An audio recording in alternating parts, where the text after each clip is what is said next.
Pak Rizal. Gimana nih kabarnya hari ini? Alhamdulillah baik, agak sedikit kurang sehat tapi masih oke. Masih oke lah ya. Sama ya, hari ini cuacanya sedang tidak Betul menentu. sekali. Iya. Baik, Pak Rizal, di sini sebelum memulai coaching, saya sebagai pengamat nanti atau observer yang akan melihat proses coaching Bapak dengan Bu Risna.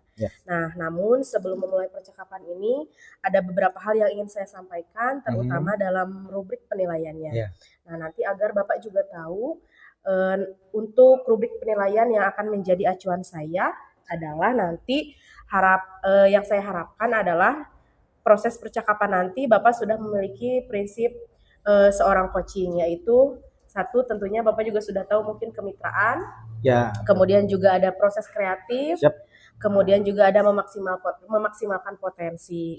Nah, tentunya di sini juga Bapak sudah memiliki kompetensi inti sebagai coaching yang sudah kita pelajari di modul 2.3 yang meliputi present, kehadiran penuh, kemudian juga mendengarkan aktif, dan juga mengajukan pertanyaan berbobot dengan teknik rasa gitu. Nah, nanti ketika misalkan saya mengamati Bapak dan Bu Risna, itu yang akan menjadi acuan saya dalam penilaian.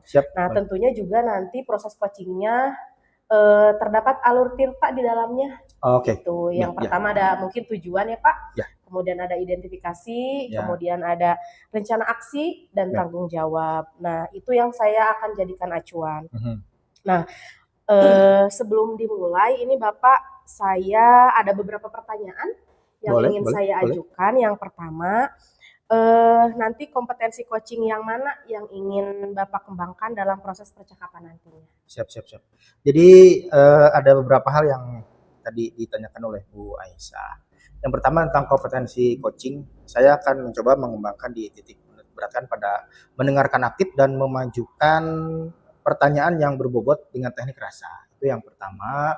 Adapun yang kedua, di bagian mana yang ingin saya kembangkan, nanti saya ingin coba lebih ke mendengarkan aktif agar nanti yang di coach oleh saya itu bisa lebih menggali banyak hal nantinya. Jadi nanti akan lebih banyak muncul pengalaman beliau dan lain sebagainya nanti yang berkaitan dengan apa yang sekiranya ingin disampaikan nanti. Dan juga yang di konsep indikator rasa yang ingin coba saya indikan adalah menerapkan alur tirta secara runtun. Artinya berurutan, sistematis, dan saya coba bisa menggali banyak ide dari coach ya, agar beliau menemukan solusi dari permasalahan yang dihadapi. Itu sebetulnya yang ingin coba saya capai dari konsep di akhirnya nanti. Jadi lebih ke tadi mendengarkan secara aktif gitu ya, apa yang diutarakan coach, sehingga mungkin nanti akan muncul ide-ide baru gitu ya Pak ya, dari seorang coach. Nah, kemudian juga nanti mengajukan pertanyaan berbobot ya Pak ya? Betul. Dengan alur, dengan rasa, dengan teknik rasa. Nah, tadi dari kompetensi ini yang spesifik yang ingin Bapak kembangkan tadi yang mendengarkan? Saya coba ingin mendengarkan aktif agar bisa menggali banyak hal nanti. Oh iya, betul. Terus, nah nanti indikator yang ingin dicapai nih atau dituju dari obrolan coach dan coach itu apa Pak? Yang tadi saya sampaikan bahwa saya coba terapkan alur tirta ini secara runtun nanti supaya bisa lebih menggali banyak ide dari coach, di mana beliau nanti bisa menemukan berbagai macam solusi dari hal yang memang beliau sampaikan sendiri. Jadi nanti saya coba lebih mendengarkan lebih banyak, melihat, dan ya konsep peruntutan dari tirta yang nanti coba kita banyak komunikasikan di dalam proses coaching nanti. Baik. Mungkin itu saja ya Pak. Mudah-mudahan nanti proses coachingnya lancar, berjalan dengan lancar. Kemudian juga nanti bisa menemukan solusi dari obrolannya. Ya, baik, itu saja ya Pak. Terima kasih. Sama-sama Bu.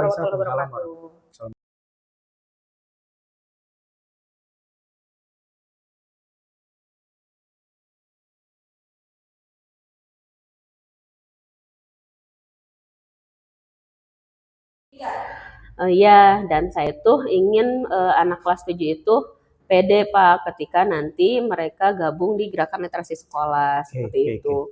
Kemudian saya itu juga ingin anak-anak kelas 8 dan kelas 9 itu di perekrutan mereka bisa menampilkan karya-karya mereka gitu sebelumnya untuk menarik anak-anak kelas 7 di anggota Gerakan Literasi Sekolah gitu, Pak. Oh, gitu. Nih, kira-kira dari pengalaman Bu Nani di tahun sebelumnya, ini bagaimana pola perekrutan yang anggota baru yang di Gerakan Literasi ini? Terus biasanya kan ada nih anak bikin kelas 8 sama kelas 9 tuh punya rasa percaya diri dalam berkarya, kira gitu ya. Itu kira-kira bagaimana, Bu? Iya, kalau tahun sebelumnya itu kan anak kelas 8, kelas 9 itu ya untuk merekrut anak kelas 7 itu mereka membuat lingkungan kayak Akantex gitu di sekolah itu. Mereka membuat pameran karya tulis mereka, membuat pameran hasil review bacaan mereka gitu ya Pak.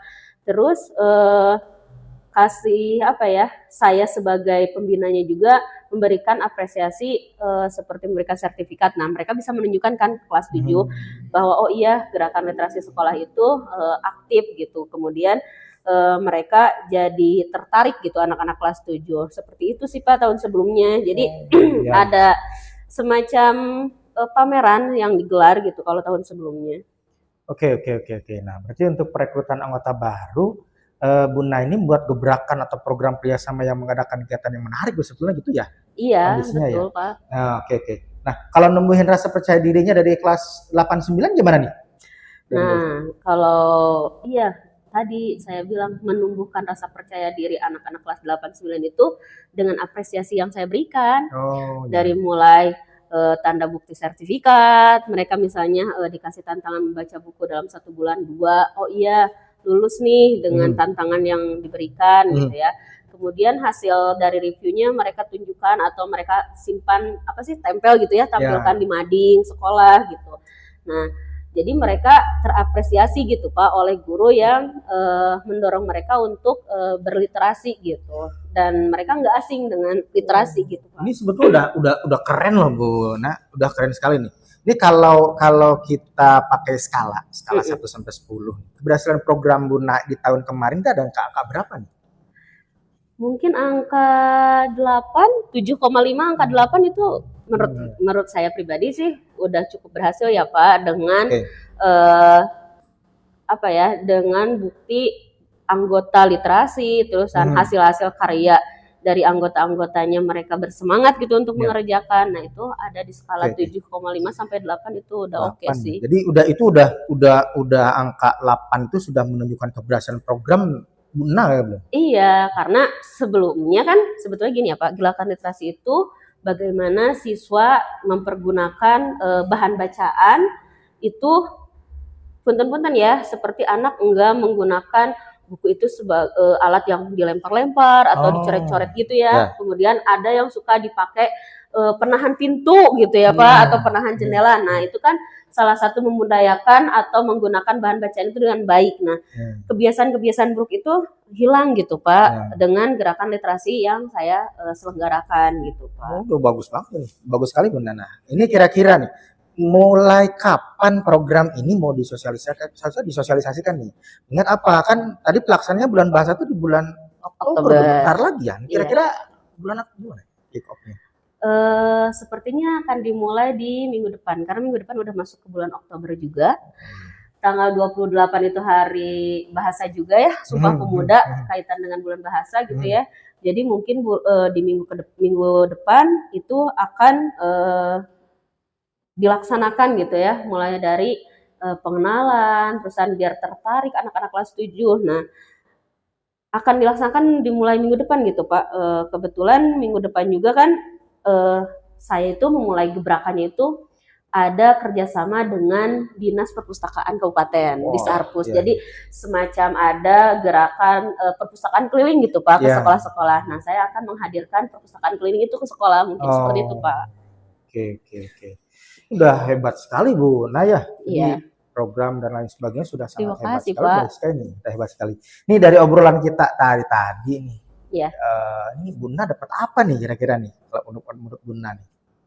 Ya, terima kasih loh Farijal udah bisa membuka wawasan saya, mengajak saya berbicara.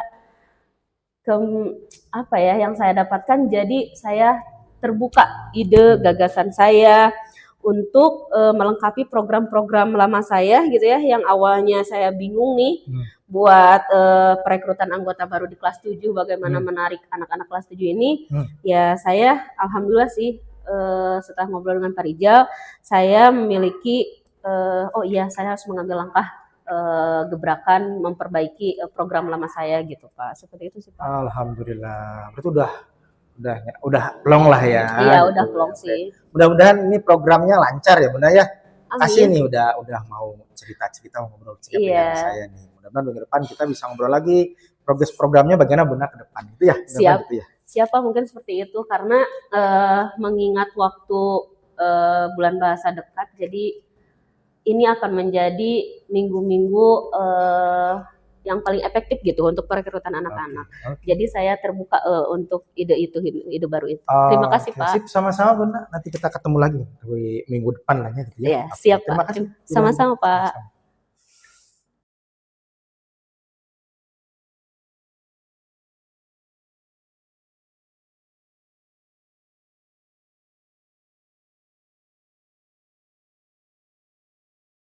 Wow, luar biasa sekali Pak Rijal. Saya tadi sangat asik sekali ya menyaksikan proses coachingnya. Nah, di sini ada beberapa catatan yang saya catat tadi dari menyaksikan coaching tadi. Yang pertama, Pak Rijal tentu sudah menampilkan kemitraan yang bagus dengan coach, yaitu Bu Risna. Tadi terlihat ketika Bapak mengobrol itu tidak ada perbedaan strata gitu ya. Jadi sudah terjalin kemitraan yang bagus.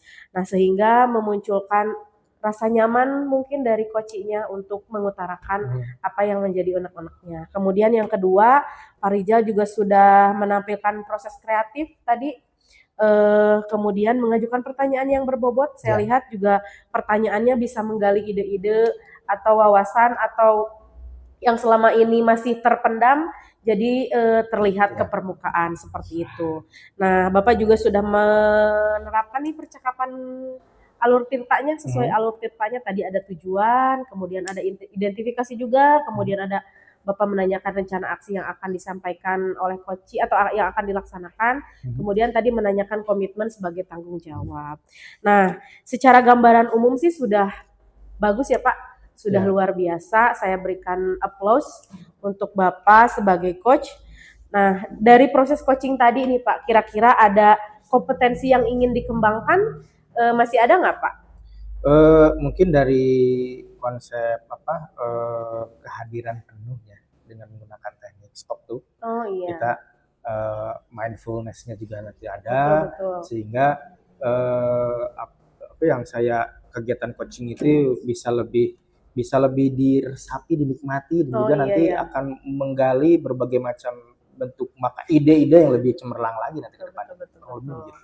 Iya, jadi lebih rileks lagi mungkin ya Pak ya, sehingga memunculkan ide-ide baru yang cemerlang gitu ya, yang lebih tajam gitu ya Pak ya. Baik, saya lihat sih sudah bagus ya Pak, secara keseluruhan. Mungkin nanti ada pun yang ingin dikembangkan, kita bisa asah lagi gitu ya. Mudah-mudahan ini menjadi bekal juga, menjadi pelajaran saya juga, pelajaran kita semua untuk bisa mengembangkan diri dalam proses coaching ini. Itu saja mungkin Bapak, terima kasih sekali lagi. Mudah-mudahan apa yang direncanakan bisa tercapai. Amin. Terima kasih Bu Aisyah. Sama-sama Pak Rijal.